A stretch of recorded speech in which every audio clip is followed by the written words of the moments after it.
വീണ്ടും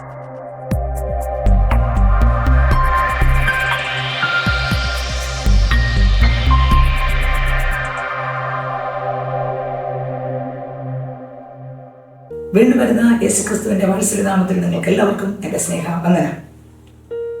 ഉൽപ്പത്തി പുസ്തകം 12-ാം അധ്യായം വായിക്കുമ്പോൾ അതിനകത്ത് നമുക്കെല്ലാവർക്കും അറിയാവുന്ന പോലെ ആഴമേറിയ തിരുവചനങ്ങൾ എഴുതിയിരിക്കുന്നു. 12-ാം അധ്യായം വായിക്കുമ്പോൾ യഹോവ അബ്രഹാമിനോട് അരുളി ചെയ്യുകയാണ്. അബ്രഹാമിന് 75 വയസ്സുള്ളപ്പോൾ വൃദ്ധനാകുന്ന സമയം. നമുക്കെല്ലാവർക്കും അറിയാം അബ്രഹാം എങ്ങനെയായിരുന്നു, എവിടെ ആയിരുന്നു എന്നൊക്കെ. പക്ഷേ ആ മനുഷ്യൻ വിഗ്രഹങ്ങളുടെ നടുവിലും വിഗ്രഹത്തെ ഉണ്ടാക്കുന്നവരുടെ നടുവിലും ആയിരുന്ന സ്ഥാനത്ത്, വിഗ്രഹത്തിന്റെ നടുവിൽ ആയിരുന്ന സ്ഥാനത്ത് സ്വർഗത്തിലെ ദൈവം ആരെന്ന് അബ്രഹാമിന്റെ ദൈവം കാണിച്ചു കൊടുത്തു. ആ ജീവനുള്ള ദൈവത്തെ അബ്രഹാം കണ്ടപ്പോൾ സകല അന്യ ദൈവങ്ങളെയും വിഗ്രഹങ്ങളെയും വലിച്ചെറിഞ്ഞ് എന്റെ ദൈവം അബ്രഹാമിനെ പുറത്തെടുത്തു. അതിലെഴുതിയിരിക്കുന്നു, ഉൽപ്പത്തി പുസ്തകം 12-ാം അധ്യായം 1-ാം വാക്യം മുതൽ യഹോവ അബ്രഹാമിനോട് അരുളി ചെയ്തെന്നാൽ, നീ നിന്റെ ദേശത്തെയും ചാർച്ചക്കാരെയും പിതൃഭവനത്തെയും വിട്ട് പുറപ്പെട്ട് ഞാൻ നിന്നെ കാണിപ്പാനിരിക്കുന്ന ദേശത്തേക്ക് പോകാം. 75 വയസ്സുള്ള ഇത്രയും പ്രായമുള്ള അബ്രഹാമിനോട് പറഞ്ഞത് ഈ വരികൾ പറഞ്ഞ ഉടനെ അബ്രഹാം പുറപ്പെട്ടു. എന്നെ കേൾക്കുന്ന പ്രിയ പൈതലെ, ദൈവം നമ്മോട് എന്തെങ്കിലും പറഞ്ഞാൽ നമ്മൾ അതനുസരിക്കുമ്പോൾ വലിയ അനുഗ്രഹങ്ങൾ, അത്ഭുതങ്ങൾ സംഭവിക്കും. ഈ ശബ്ദം കേൾക്കുന്ന പൈതലെ, കർത്താവ് നമ്മളോട് പറയുന്ന വചനം, നമ്മളോട് പറയുന്ന, ഒരുപക്ഷെ നിങ്ങൾ വചനം വായിക്കുന്നതായിരിക്കാം, വായിച്ചുകൊണ്ടിരിക്കുമ്പോൾ നമ്മളോട് സംസാരിക്കുന്നതായിട്ട് നമുക്ക് മനസ്സിലാകും. നമ്മൾ വചനം കേട്ടുകൊണ്ടിരിക്കുമ്പോൾ നമ്മളോട് വ്യക്തമായി സംസാരിക്കുന്നത് നമുക്ക് മനസ്സിലാകും. അപ്പോൾ ആ വചനത്തെ അംഗീകരിച്ചാൽ, വചനത്തെ കേട്ടാൽ, വചനത്തിന്റെ മുമ്പിൽ മടക്കിയാൽ, വചനത്തിന്റെ മുമ്പിൽ കീഴടങ്ങിയാൽ, വചനം അനുസരിച്ചാൽ ദൈവം നമ്മളെ അനുഗ്രഹിക്കുവാൻ ഇടയായിത്തീരും. എന്റെ ശബ്ദം കേൾക്കുന്ന പ്രിയ പൈതലെ, താങ്കൾ ഒരു പക്ഷേ വർഷങ്ങൾ കൊണ്ട് വചനം കേൾക്കുന്ന ആളായിരിക്കാം. ഒന്ന് ചിന്തിച്ചു നോക്കി, നമുക്ക് ആ വചനം അനുസരിക്കാനും ആ വചനത്തിന് മുമ്പിൽ കീഴ്പ്പെടാൻ പറ്റുന്നുണ്ടോ? അബ്രഹാമിനോട് ദൈവം പറഞ്ഞു, മോനെ ഇറങ്ങ്. പറഞ്ഞത് കേട്ട് അബ്രഹാം പുറത്തു വന്നു. ഞാൻ നിന്നെ വലിയൊരു ജാതിയാക്കും. ദൈവം പറഞ്ഞത്, നീ പുറത്തു വാ, ഞാൻ നിന്നെ വലിയൊരു ജാതിയാക്കും. നിന്നെ അനുഗ്രഹിച്ച് നിന്റെ പേർ വലുതാക്കും. നീ ഒരു അനുഗ്രഹമായിരിക്കും. നിന്നെ അനുഗ്രഹിക്കുന്നവരെ ഞാൻ അനുഗ്രഹിക്കും, നിന്നെ ശപിക്കുന്നവരെ ഞാൻ ശപിക്കും. നിന്റെ ഭൂമിയിലെ സകല വംശങ്ങളും അനുഗ്രഹിക്കപ്പെടും. യഹോവ തന്നോട് കൽപ്പിച്ചതുപോലെ അബ്രഹാം പുറപ്പെട്ടു. ദൈവത്തിന് സ്തോത്രം. എന്നെ കേൾക്കുന്ന ദൈവത്തിന്റെ പൈതലെ, ദൈവം എന്ത് കൽപ്പിച്ചുവോ അതിനപ്പുറം ഇടം ബലം തിരികെയില്ലെന്ന് ദൈവത്തിന് നല്ലവണ്ണം അബ്രഹാമിനെ കുറിച്ച് അറിയാമായിരുന്നു. അബ്രഹാമിനെ കുറിച്ച് ദൈവത്തിന് നല്ലവണ്ണം അറിയാമായിരുന്നു. ദൈവത്തെ വിട്ട് ഇടം ബലം തിരികെയില്ല എന്നും ദൈവത്തിന്റെ അടുക്കൽ നിന്നും മാറുകയില്ലെന്നും ദൈവത്തിന് അബ്രഹാമിനെ കുറിച്ച് അറിയാമായിരുന്നു. അബ്രഹാം ദൈവം പറഞ്ഞ ഉടനെ അതനുസരിക്കാൻ ഇടയായിത്തീർന്നു. അതിനകത്ത് എഴുതിയിരിക്കുന്നു, കർത്താവ് പറഞ്ഞു, ഞാൻ നിന്നെ കാണിപ്പാണ്ടിരിക്കുന്ന ദേശത്തേക്ക് പോകാം. അബ്രഹാമിന് അറിയത്തില്ല എവിടെ പോകണം, എങ്ങോട്ട് പോകണം അറിയത്തില്ല. എന്നെ കേൾക്കുന്ന പ്രിയ പൈതലെ, യേശുവിനെ ഒരു വ്യക്തി കണ്ടുമുട്ടുമ്പോൾ കർത്താവ് പറഞ്ഞയക്കുകയാണ്. അനേകരെ പുതിയ നിയമത്തിൽ ധ്യാനിക്കുമ്പോഴും നമുക്ക് മനസ്സിലാക്കാം. അനേകരെ ദൈവം പറഞ്ഞയക്കുകയാണ്. അവരെ ആർക്കും അറിയത്തില്ല എങ്ങോട്ടാണ്, എവിടോട്ടാണ്. പക്ഷെ ആത്മാവ് അവരെ കൊണ്ടുപോവുകയാണ്. ആത്മാവ് അവരെ ഓരോ സ്ഥലത്തേക്ക് നയിക്കുകയാണ്. ദൈവത്തിന്റെ ആത്മാവിന്റെ ഇഷ്ടപ്രകാരം നയിക്കുകയാണ്. അവിടെ എല്ലാം ദൈവത്തിന്റെ പ്രവൃത്തി വെളിപ്പെട്ടു. പുതിയ നിയമത്തിൽ കർത്താവിന്റെ ദാസന്മാരെ കർത്താവ് ഉപയോഗിച്ചു. കർത്താവ് അവിടെ എവിടെയായിട്ട് അത്ഭുതങ്ങൾ, അതിശയങ്ങൾ പ്രവർത്തിച്ചു. എന്തുകൊണ്ടാണ്? കർത്താവാണ് അവരെ കൊണ്ടുപോയത്.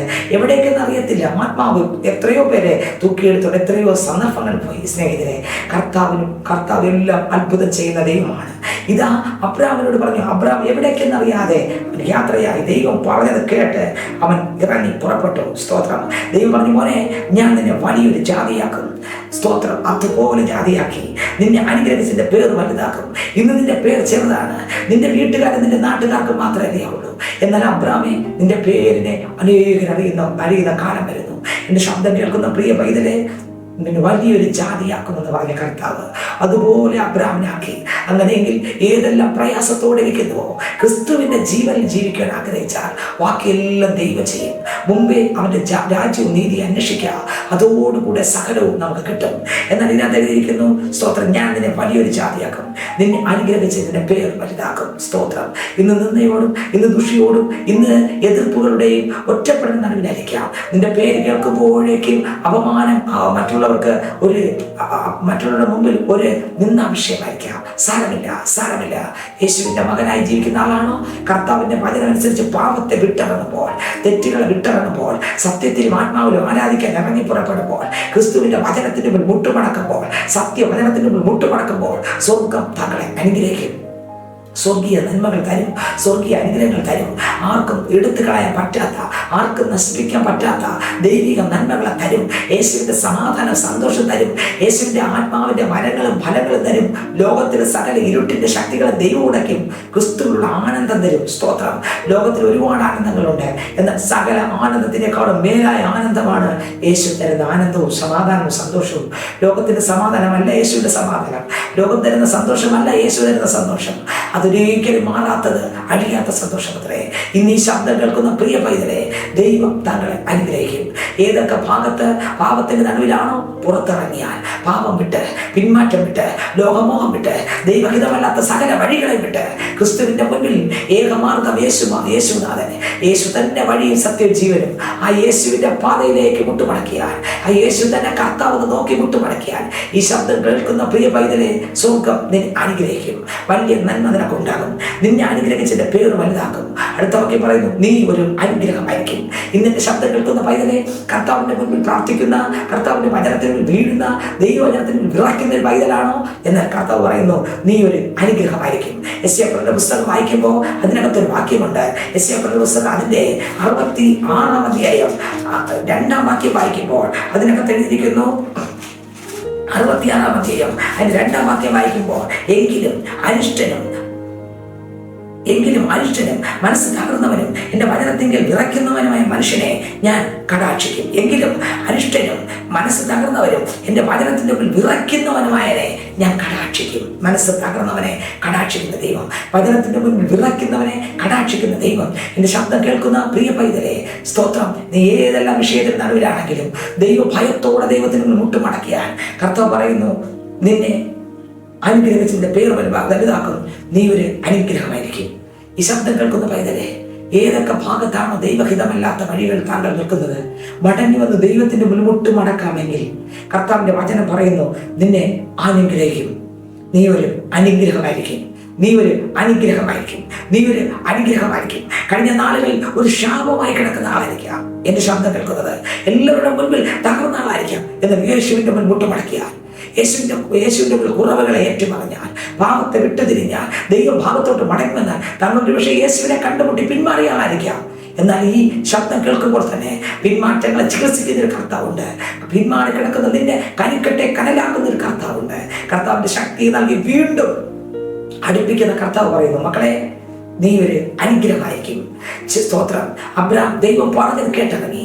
ഇന്ന് ഈ ശബ്ദം കേൾക്കുന്ന പൈതലെ, ജീവിതത്തിനകത്ത് യേശുവിനെ കണ്ടുമുട്ടാത്ത ആളാണോ? എന്നാൽ യേശുവിനെ കണ്ടുമുട്ടി മുട്ടുമടക്കിയാൽ, യേശു മാത്രം കർത്താവെന്ന്, എൻ്റെ ഹൃദയത്തിനകത്ത് യേശുവെ അങ്ങ് വരണമെന്ന് ഇന്ന് ഏൽപ്പിച്ചു കൊടുക്കാമെങ്കിൽ ആ ഹൃദയത്തിനകത്ത് യേശു വരികയും നീ ഒരു അനുഗ്രഹമാവുകയും ചെയ്യും. നീ ഒരു അനുഗ്രഹമായിരിക്കും. യേശു ഉള്ള പൈതൽ അനുഗ്രഹിക്കപ്പെട്ട പൈതൽ, യേശു ഉള്ള മകൻ അനുഗ്രഹിക്കപ്പെട്ട മകൻ, യേശു ഉള്ള മകൾ അനുഗ്രഹിക്കപ്പെട്ട മകൾ. എവിടെ പോയാലും യേശു ഉള്ള ആളാണോ അനുഗ്രഹിക്കപ്പെട്ടിരിക്കും. ആർക്കും തകർക്കാൻ കഴിയത്തില്ല. അതിനകത്ത് നീ ഒരു അനുഗ്രഹമായിരിക്കും. നിന്നെ അനുഗ്രഹിക്കുന്നവരെ ഞാൻ അനുഗ്രഹിക്കും, നിന്നെ ശപിക്കുന്നവരെ ഞാൻ ശപിക്കും. കേട്ടോ, നിന്നെ ആരെങ്കിലും അനുഗ്രഹിച്ചാൽ ഞാൻ അനുഗ്രഹിക്കും. ഞാൻ ചോദിക്കട്ടെ, നമ്മൾ മറ്റുള്ളവരെ അനുഗ്രഹിക്കാറുണ്ടോ? സ്തോത്രം. അനുഗ്രഹിക്കുന്നവരല്ലായിരിക്കും. ഈ ശബ്ദം കേൾക്കുമ്പോൾ നമ്മൾ അനുഗ്രഹിക്കപ്പെടേണ്ടതിനെ മറ്റുള്ളവരെ നമ്മൾ അങ്ങോട്ട് അനുഗ്രഹിക്കുക. സ്തോത്രം. നിന്നെ ശപിക്കുന്നവരെ ഞാൻ ശപിക്കും. ദൈവം പറയുന്നു, നിന്നെ ആരെങ്കിലും ശപിച്ചാൽ അത് ഞാൻ ഏറ്റെടുക്കും, ഞാൻ ശപിക്കും. സ്തോത്രം. അടുത്ത വാക്യം പറയുന്നു, നിന്നിൽ ഭൂമിയിലെ സകല വംശങ്ങളും അനുഗ്രഹിക്കപ്പെടും. യഹോവ കൽപ്പിച്ചതുപോലെ അബ്രാം പുറപ്പെട്ടു.